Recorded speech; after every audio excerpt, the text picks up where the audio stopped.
फिर से हमारे बच्चों को गुलाम बनाना चाहते हैं। लेकिन मैं बता देना चाहता हूं इन सत्ताधारी लोगों को, आप चिंता मत कीजिए, ये बहुजन समाज तैयार हो गया है। ये बहुजन समाज तैयार हो गया है। हमारे रगों के अंदर डॉक्टर बाबा साहब अम्बेडकर का खून है, संत गुरु रविदास का खून है, ज्योतिबा फूले का खून है, कर्पूरी ठाकुर का खून है, रामस्वरूप वर्मा जी का खून है। ये खून इतना कमजोर नहीं कि आप हमारे बच्चों को फिर से गुलाम बना दो। हम इस लड़ाई को लड़ेंगे, लेकिन ये लड़ाई, कुछ लोग कहते हैं गोली का जवाब गोली से देंगे, लाठी का जवाब लाठी से देंगे। ये लड़ाई लाठी गोली की लड़ाई नहीं है, ये लड़ाई विचारधारा की लड़ाई है।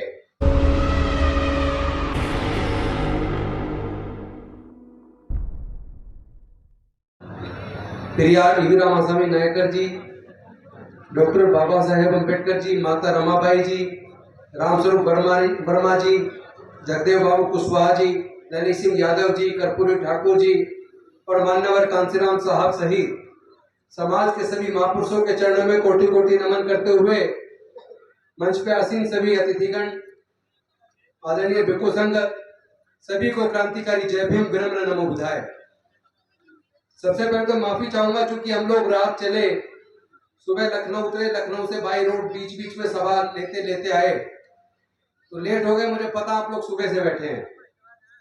मैं आपकी भावना की कदर करता हूं कि एक भावना की वजह से ही आप सुबह से इतनी गर्मी के अंदर बैठे हैं, इसलिए मैं कम शब्दों में अपनी बात कहूंगा, कम कहना ज्यादा समझना। साथियों, आज सबसे ज्यादा दुखद बात यह है कि जो हमारे लगभग 3-3.5 हजार साल की गुलामी तोड़ने के लिए डॉक्टर बाबा साहेब अम्बेडकर जी ने अपने 4 बच्चों को खोया, अपनी पत्नी माता रमाबाई को खोया, अपना पूरा जीवन जलाकर हमारे जीवन में प्रकाश पैदा किया, हमारे हजारों साल की गुलामी तोड़ी, हमारे पढ़ने लिखने के रास्ते बनाए, हमारे लिए रिजर्वेशन की व्यवस्था की, सरकारी नौकरियों में आने के रास्ते बनाए, हमें संसद में, विधानसभाओं में एमएलए, एमपी, मंत्री सब कुछ बनने का रास्ता बनाया। लेकिन क्या जो रास्ता उन्होंने बनाया था, जिस कार्य के लिए उन्होंने अपने पूरे जीवन की और परिवार की कुर्बानी दी थी, क्या वो स्थिति आज बरकरार है? सोच के देखो, बिना पैसे के पढ़ लिख कर हम वकील भी बन गए, एमएलए भी बन गए, मंत्री भी बन गए, लेकिन आज देश की सरकारों ने शिक्षा को इतना महंगा कर दिया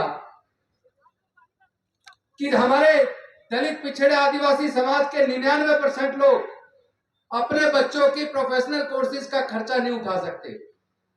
यानी आपके बच्चे अगर इंजीनियरिंग कॉलेज में सेलेक्ट हो जाते हैं, एंट्रेंस एग्जाम पास कर लेते हैं, सरकारी में नंबर आता है, तो वहां भी 4 साल का इंजीनियरिंग का कोर्स करने के लिए हमारे बच्चों को कम से कम 12 से 15 लाख रुपया चाहिए। अगर नेशनल लॉ यूनिवर्सिटी में आपके बच्चे का सिलेक्शन हो जाता है तो 5 साल का कोर्स करने के लिए लगभग 15 लाख रुपया चाहिए। अगर आपका बच्चा मैनेजमेंट में सेलेक्ट होता है, गेट पास करता है, आईआईएम में सिलेक्शन, आईआईएम में एमबीए के लिए सिलेक्शन होता है, तो 1 साल का 22 लाख, 2 साल का लगभग 44 लाख कम से कम खर्चा चाहिए। तो क्या हमारे बच्चे, हमारे परिवार के लोग इतना खर्चा उठा के अपने बच्चों को पढ़ा सकते हैं क्या? यानी सरकारों ने साजिश करके एजुकेशन को इतना महंगा कर दिया ताकि हमारे बच्चे पढ़ ना पाए, क्योंकि वो लोग चाहते नहीं है कि लोग सवाल करें, सत्ता नहीं चाहती कि लोग सवाल करें, इसीलिए वो राजदंड को ले आए। चोल साम्राज्य के बारे में इतिहास में पढ़िए, कितना क्रूर साम्राज्य था। चोल साम्राज्य में जातिवादी मानसिकता के तहत हमारे लोगों का कितना उत्पीड़न किया जाता था। नई संसद के अंदर वो राजदंड स्थापित करना, यानी कि भारत में डॉक्टर बाबा साहेब अम्बेडकर के संविधान को खत्म करके, प्रजातंत्र को खत्म करके, ये लोग देश के ऊपर दोबारा से राजतंत्र थोपना चाहते हैं। ये चाहते हैं कि आपके आने वाले बच्चे फिर से गुलाम बन जाएं। मैं आप सबसे पूछना चाहता हूं, क्या आप अपने बच्चों को फिर से गुलाम देखना चाहते हो? नहीं देखना चाहते ना, तो इस लड़ाई को लड़ना होगा, इस लड़ाई को लड़ना होगा। एक तरफ इन्होंने एजुकेशन को महंगा करके पढ़ाई छीन ली, दूसरी तरफ सरकारी संस्थानों को प्राइवेटाइज करके इन्होंने एक एक करके सारे सरकारी संस्थान प्राइवेटाइज कर दिए, और जो सरकारी संस्थान प्राइवेटाइज हो गया, वहां आपका रिजर्वेशन खत्म, आपकी नौकरी खत्म। हमें अपनी अर्थव्यवस्था भी तैयार करनी होगी। और साथियों, आज संत कबीर जी का जन्म दिवस है, प्रकटोत्सव दिवस है।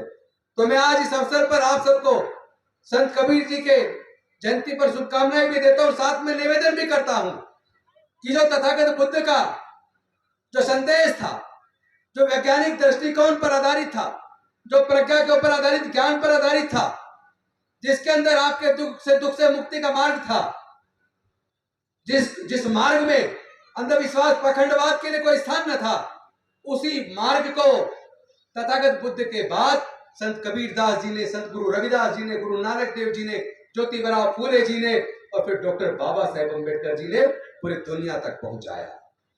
आज आपको वैज्ञानिक दृष्टिकोण अपनाना होगा, अंधविश्वास पखंडवाद छोड़ना होगा, अच्छे बुरे का अंतर पैदा करना होगा।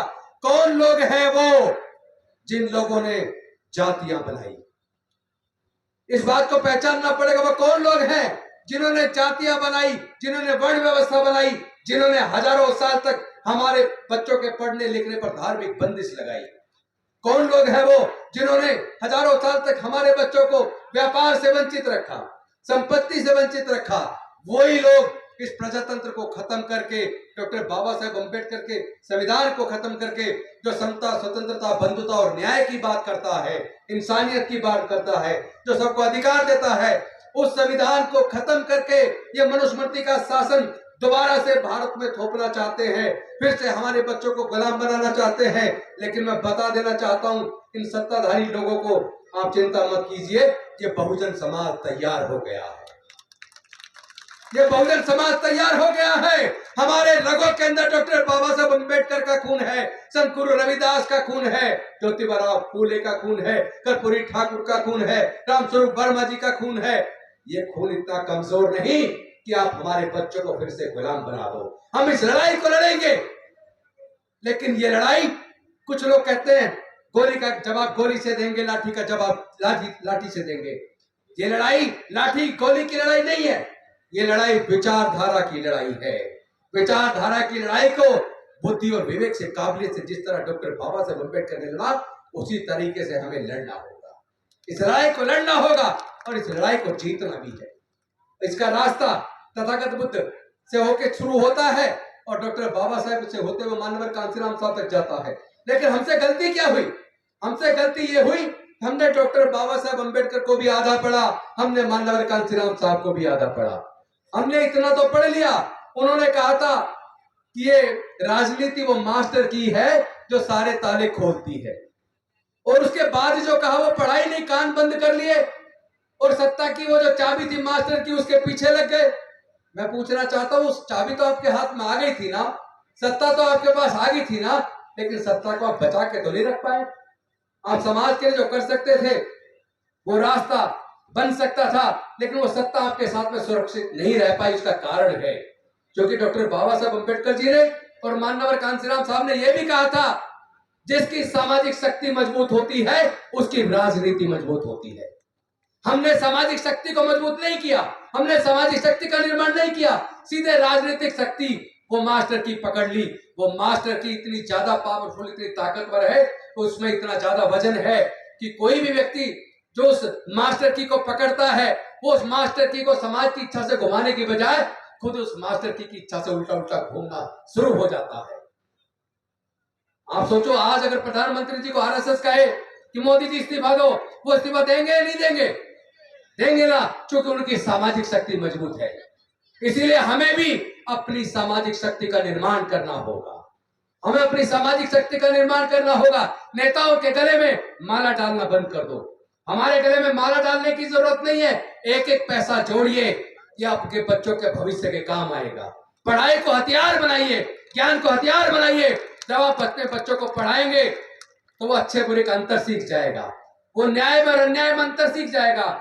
हमें समता चाहिए, विषमता नहीं चाहिए। हमें न्याय चाहिए, अन्याय नहीं चाहिए। हमें मानवता चाहिए, हैवानियत नहीं चाहिए, इंसानियत चाहिए। इस लड़ाई को हम बुद्धि और विवेक से लड़ेंगे, इस लड़ाई को हम जीतेंगे। और जो लोग चाहते हैं कि राजतंत्र भारत में कायम हो, उनको तो हम 2024 तक उखाड़ फेंकेंगे, 2024 तक उखाड़ फेंकेंगे उनको। वो दोबारा आने वाले नहीं, आपको चिंता करने की जरूरत नहीं है। सिर्फ एक काम करना है, हमें एकजुट होना है। बहुजन समाज 88% पे 12% राज कर रहा है, क्योंकि वो एकजुट है और ये 88% हजारों टुकड़ों में बटा है। इन हजारों टुकड़ों को एकजुट करके हमें इतना मजबूत कराना है। और इसके लिए पहली जो लड़ाई की शुरुआत हमने की थी 5 अक्टूबर 2022 से, वो लड़ाई बढ़ते बढ़ते इतनी ऊपर चली गई, कहां 10,000 लोग और कहां 5 लाख लोग अब तक बौद्ध धर्म की दीक्षा ले चुके हैं। जो बाबा साहब का सपना था ना, मी भारत बौद्ध में करी, वो सपना पूरा होने की तरफ चल पड़ा है। और आज हमने संकल्प किया आप सबके सामने, आने वाले 26 नवंबर को दिल्ली के रामलीला मैदान में 1 लाख से ज्यादा लोग वहां आएंगे और डॉक्टर बाबा साहब अम्बेडकर के सपने को साकार करने का संकल्प लेंगे। इन्हीं शब्दों के साथ मैं अपनी वाणी को विराम देता हूं। बहुत बहुत धन्यवाद। जय भीम, नमो बुद्धाय, जय भारत, जय जय जय जय जय भीम, जय जय जय जय जय भीम।